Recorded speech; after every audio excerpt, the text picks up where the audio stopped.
नमस्कार दोस्तों, 30 दिन के योगा चैलेंज के आज 29 डेज में आप सबका स्वागत है। दोस्तों, हम लोग आज आखिरी पड़ाव पे पहुंच चुके हैं और आज है दिन आपके मन के संदेहों को दूर करने का। हालांकि हमें कोई सवाल नहीं मिले हैं, लेकिन मैंने फिर भी कुछ सवालों की लिस्ट बनाई है जो अक्सर मन में आते हैं। तो ठीक है, तो मैं आपके आज उन सारे ही सवालों के जवाब दूंगी। तो इसमें जो पहला क्वेश्चन है जो ऑलमोस्ट हम सबके मन में आता है कि क्या योग से वजन घटता है या सिर्फ स्ट्रेचिंग। ठीक है, यह एक बहुत बड़ा मिथक है। योग से सिर्फ आपको स्ट्रेचिंग ही नहीं, जब हम योग करते हैं, सूर्य नमस्कार करते हैं या पावर योगा हम करते हैं, तो वो हमारी कैलोरी जो होती है बहुत अच्छे से बर्न करता है। और जब हम योगा करते हैं तो हमारे शरीर की फ्लेक्सिबिलिटी तो बढ़ती है, साथ में ही जब हमारी जो चयापचय क्षमता होती है वो हमारी बहुत अच्छी हो जाती है। तो उससे क्या होता है, जो एक्स्ट्रा चर्बी अनावश्यक हमारी बॉडी पे जमा होती है वह नहीं होती है। ऑलमोस्ट जो हमारे शरीर पे जो हमारी चर्बी इकट्ठा होती है वह क्यों होती है, जब हमारा जो डाइजेशन होता है वो बेस्ट नहीं होता है। जब हम डाइजेशन बहुत बेस्ट तरीके से हमारे शरीर का होता है तो हम जो कुछ भी खाते हैं वो आसानी से हमारा शरीर पचा लेता है। और योगा सिर्फ आपकी स्ट्रेचिंग ही नहीं, यह आपके वजन को भी कम करता है। अब इसी में हम आगे बढ़ते हुए तो हमारे मन में दूसरा क्वेश्चन आता है, वजन घटाने के लिए योग का सबसे अच्छा समय क्या है, सुबह या शाम। ऑलमोस्ट लोग होते हैं जो यह कहते हैं कि योग हमें सुबह करना चाहिए, कुछ लोग कहते हैं योग हमें शाम करना चाहिए। देखिए, फर्स्टली तो मैं आप लोग को बताना चाहूंगी कि आप अपने शेड्यूल के अकॉर्डिंग करिए। जैसे बहुत लोग का जो शेड्यूल होता है मॉर्निंग में बहुत बिजी होता है, तो वो उनको अगर शाम को टाइम मिलता है तो वह शाम को कर सकते हैं। और जैसे बहुत सारे लोग हैं जिनका शाम तक का पूरा शेड्यूल बिजी होता है तो वह मॉर्निंग में इसे कर सकते हैं। लेकिन अगर आप वैसे मुझसे जानना चाहेंगे तो मॉर्निंग का जो टाइमिंग होता है फैट बर्न के लिए बहुत अच्छा टाइमिंग होता है। जब आप मॉर्निंग खाली पेट योगासन करते हैं तो फैट बर्निंग के लिए यह आपका एक रामबाण का काम करता है। और जब हम शाम के समय में योगासन करते हैं तो यह हमारी जो दिन भर की थकान होती है उसे कम करता है और साथ में जो हमारी नींद होती है उसे बेहतर बनाने का काम करता है। अब इसी में आगे बढ़ते हुए जो दूसरा क्वेश्चन होता है तो अक्सर लोगों के मन में आता है, अगर मुझे किसी दिन टाइम नहीं मिला तो मैं क्या गैप ले सकती हूँ। तो इसका आंसर मैं आपको बोलूंगी बिल्कुल नहीं, गैप लेने का सवाल उठता ही नहीं है। हम जो ये 30 दिन का योगा चैलेंज का हमने पैकेज बनाया वो बनाया ही इसे अकॉर्डिंग है कि आप अपने टाइम के अकॉर्डिंग आप 5-10 मिनट अपने 24 घंटे में आप 5-10 मिनट अपने लिए आप निकाल सकते हैं। जहां पर आप विकल्प डाल देते हैं कि नहीं आज मैं गैप कर सकता हूँ या गैप कर सकती हूँ, तो सोचिए कि आप उस चीज को अचीव कर ही नहीं सकते। तो अगर आप इस चीज को सोच रहे हैं कि मैं गैप करूं तो मैं बिल्कुल इसको अलाउ नहीं करती हूँ। आप 5 ही मिनट लेकिन डेली इसे अपनी लाइफ में करिए। ओके, चौथा सवाल हमारे मन में आता है, क्या सिर्फ योग करने से वजन घट जाएगा या डाइट जरूरी है। देखिए, योग करने से वजन आपका जरूर कम होता है, लेकिन डाइट का भी इसमें बहुत बड़ा रोल होता है। ठीक है, डाइट का मीन्स ये नहीं कि आप ये खाइए वो खाइए, ये चीज नहीं। आप जो कुछ भी खा रहे हैं उसको एक प्रॉपर टाइम पे आप खाइए। ठीक है, ऐसा नहीं जब आपका मन करे, जो आपका मन करे आप उसे आप अपने शरीर पे डालते जाए।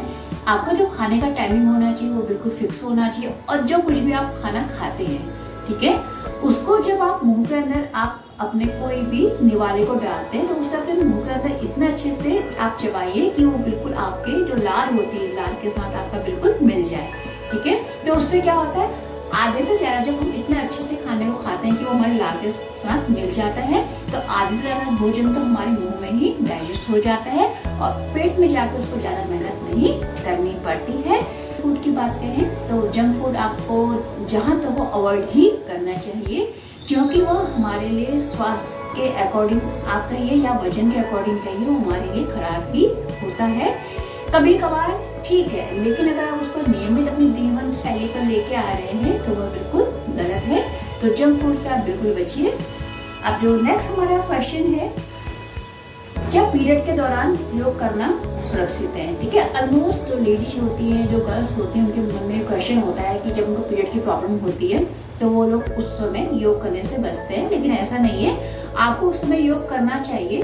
ठीक है, आप जैसे प्राणायाम कर सकते हैं, प्राणायाम में आप डीप ब्रीदिंग कर सकते हैं, आप अनुलोम विलोम कर सकते हैं, आप भ्रामरी कर सकते हैं। लेकिन ऐसे कोई अभ्यास ना करें जो अभ्यास आपके पेट पे ज्यादा जोर डालें। जैसे प्राणायाम में आप कपालभाति नहीं कर सकते। जब हम कपालभाति करते हैं तो हमारे पेट पे उसका क्या होता है, इफेक्ट ज्यादा पड़ता है। आप इसे नहीं करेंगे। और बहुत सारे ऐसे आसन होते हैं, जैसे आपका हलासन हो गया, ये भी हमारे पेट पे इफेक्ट डालता है। नवासन हो गया, ठीक है। तो ऐसे आसन जो हार्ड है आप उनको बिल्कुल करने से बचेंगे। आप हल्के फुल्के आसन कर सकते हैं और आसन करना आपके लिए बहुत बेनिफिशियल रहता है इस अवस्था पे, क्योंकि जब आप आसन करते हैं तो आपके शरीर पे जो आपको पेन होता है तो वह पेन में आपको राहत मिलती है।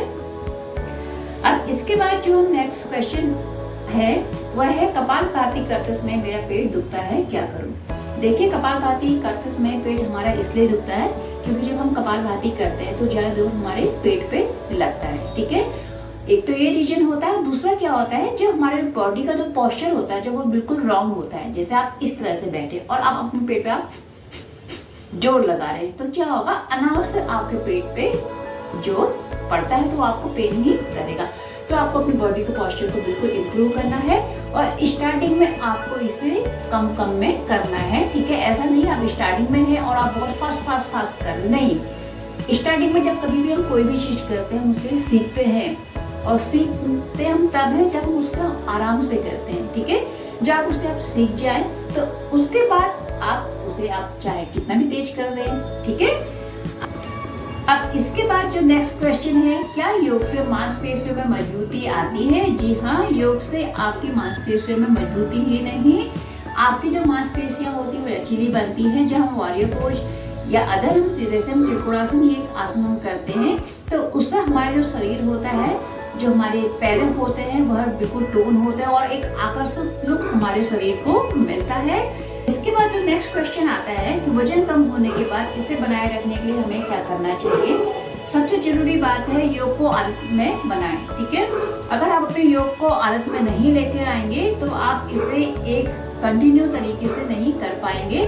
सबसे पहले आप योग को अपनी आदत बनाइए कि चाहे आप 5 मिनट 10 मिनट, लेकिन ये फिक्स करिए कि मैंने योग करना ही है, ठीक है। जब आप ये फिक्स कर लेते हैं कि मैंने योग करना ही है तो आप आराम से अपने लिए टाइम निकाल पाते हैं।